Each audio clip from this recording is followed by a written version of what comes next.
Hi, everyone. It's nice to see you guys still sitting in here because I know it's already 3 p.m. But I will try to make this presentation quick and then straight to the point. And then what you're going to expect from my presentation is, I will talk less about food part, but I will talk more related with politics because politics is always one of the main things make Taiwan become on the news. Then that is also talked about like how is the lifestyle in Taiwan in a very quick short video and to present to you. So let's look at the sorry, I haven't introduced myself. So my name is Lin Ke Hui, but you may also call me Cole. And then I'm a Fulbright foreign language teaching assistant. I teach Mandarin in early college. So let's introduce about Taiwan. We already see Taiwan map, on this map. So if you're from Taipei, the north part of Taiwan, to the south part of Taiwan, it probably only take you like 5 to 6 hours to drive. But like in this small island, like we have the highest mountain, but we also have really comfortable, nice vacation style sandy beaches. And then we located at South China Sea, and in between China and Taiwan, there's a Taiwan Strait. And then on the east coast is Pacific Ocean. So if you keep heading to east by flight for 11 to 12 hours, then you will reach United States. So so why Taiwan matter? Why you guys should learn about Taiwan? Because actually Taiwan relate with you guys' daily life. In some aspect, you don't even know. Maybe you are using Taiwan's product right now. So what is happening? Okay, so this is Taiwan's flag. So blue sky, white sun, and red earth. So blue skies is me. The sun. Sorry, let's talk about the white sun first. It symbolizes equality and democracy, and then the blue sky symbolizes liberty and nationalism. And the color of red is symbolized that people in the past who sacrificed themselves and then trying to fight with the previous old China empire, which is Qing dynasty. They want to build a new government. So before that, you have to sacrifice some people, fight for it. I feel really good to show you guys this flag at this place right now. One of the reasons is because this flag doesn't exist in some people's smartphone. And the second reason is this flag also doesn't exist in Olympic game.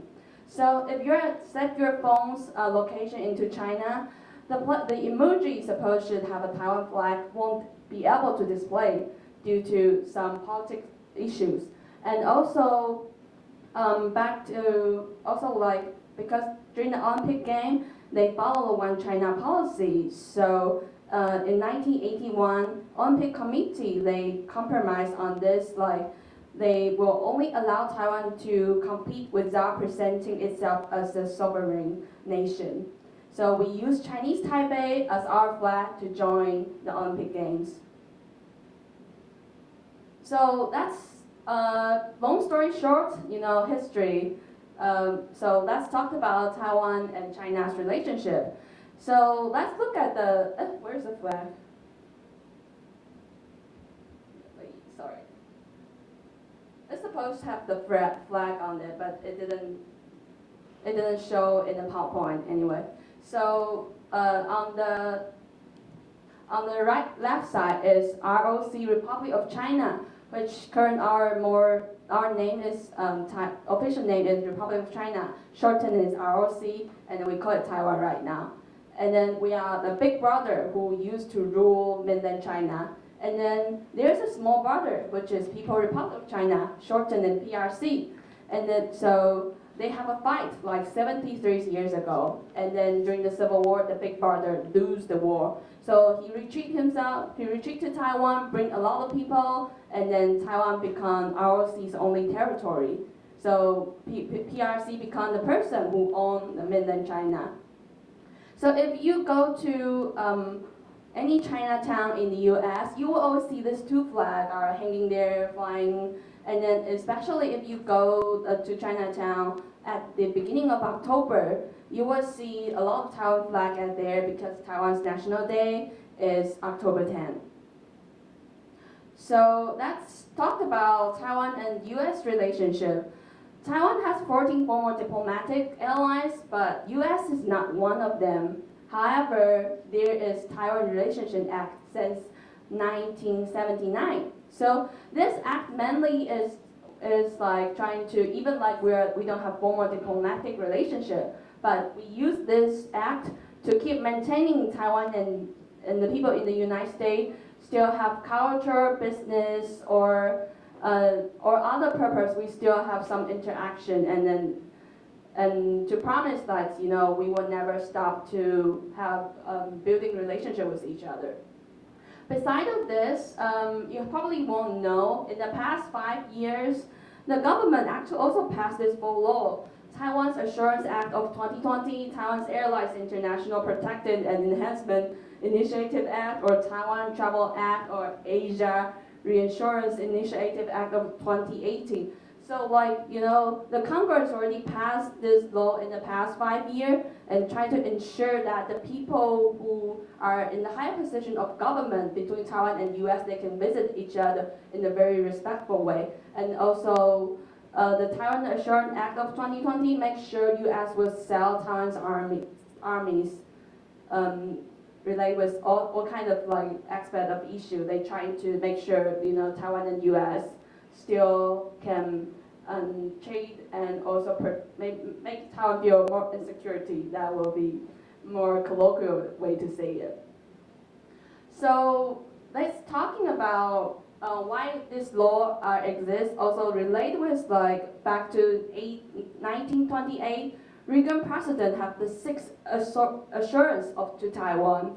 So the United States would not set a date for terminates of armies sale to Taiwan, would not after the terms of Taiwan Relationship Act, and would not consult with China in advance before making discussion about U.S. arms sales to Taiwan, or would not mediate between Taiwan and China, or would not pressure Taiwan to enter into negotiation with China, and the last part, not formally recognize China's sovereignty over Taiwan.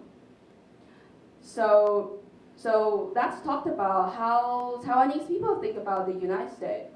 We would feel like U.S. actually try to helping us, compare with our neighbor, our current neighbor, which is our PRC. They are willing to help, but at the meantime, we also see because U.S. have a lot of trading in between U.S. and China, so they also face some restriction, they want to enable to have business with China, and also China is really a powerful economy country. So they cannot fully actually that Taiwan to be seen as an independent country, but also they try to help us in a different aspect, and that is the current government are facing this kind of challenging in the previous year, also in the coming years. So we feel the U.S. are reliable, but at the same time we also know we have to be strong by ourselves. So here is my definition of Taiwan. A small island, but have enriched culture. So most of us are Han Chinese, including me, I'm Han Chinese too. But besides of that, we have language like Hakka dialogue, Taiwanese dialogue. Also, we have 16 Aboriginal tribes. They all speak their own dialogue. And we have advanced technology, which I will mention in later after I play the video. And then the most important part, we are a democracy country. We vote for our own president, and our president are female.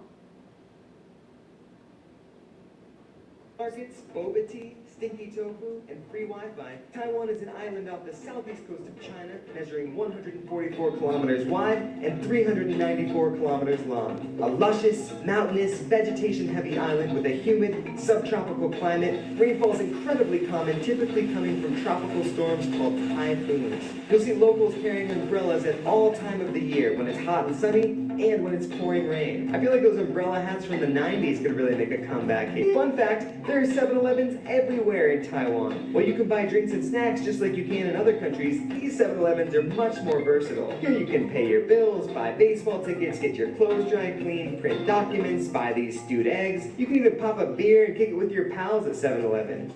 The Taiwanese people are known for being some of the kindest and friendliest in the entire world. Oh, and everyone rides a scooter. You ain't cool unless you ride a scooter. Fun fact, Taiwan is a great place for hiking with over 280 mountain peaks over 3,000 meters high. That's nearly 10,000 feet for you imperialists. Taiwan's capital city is Taipei. Its population is around 24 million people. Its flag looks like this. Its currency is the new Taiwan dollar, and its official language is traditional Mandarin Chinese. 很好，谢谢你. Worldwide, Taiwan is viewed with awe for its national healthcare system that provides equal access healthcare to all of its citizens. Nope, that's not an ice cream truck. Garbage trucks play classical music extremely loud through the streets when they come to pick up trash every day. You'll see people sprinting out of their homes to dump their garbage as soon as they hear the signal. Taiwan also boasts a highly efficient public transportation system through its buses, subways, and trains. It's really easy to get to any part of the island with quickness. And how about religion? Buddhism is the most common religion in Taiwan today. You'll see temples all throughout the country, and great thing for you vegans and vegetarians, it's packed with affordable Buddhist veggie buffets offering a variety of food options that you may have never even seen before. Overall, Taiwan's a pretty nice place to hang out, with friendly people and tons to explore. Who can complain? Thanks. So this is the lifestyle in Taiwan. So like 7-Eleven is literally everywhere. Like if I live in one place, there probably will be like five like different convenience store, and like 2 7-Eleven different brand of convenience store. You know, you can just access it very easily, like by walk for 3 minutes or 5 minutes. And also we sell boba tea in 7-Eleven too. So next one is, let's talk about the economy part of Taiwan. Taiwan is number 22 in the ranking of GDP in 2021. So one of the things you might don't know is that Taiwan have one of the 10 largest company in the world, which is, you look at the ranking at the 10th place is TSMC. So TSMC is control 51% of entire global chip market. So for example, if you are using iPhone or like supercomputers or automotive AI chips or like flight jet, or if you would like some PS5, like there was a moment people hard to get PS5, and you look back why it happened, it's because TSMC, like we cannot produce that much chips at that time. So it also have the name of the king of semiconductor manufacturing company. So like this, so TSMC, this really make Taiwan like economy-wise is really like surprise people, like why this small island plays such a big role in the global society. So this is my today's presentation, and then thank you for your listening. I hope like this short presentation give you more idea about Taiwan and US and about lifestyle in Taiwan, and I hope to see you guys again in Bobadi's hometown, Taiwan. Thank you so much. Thank you so very much.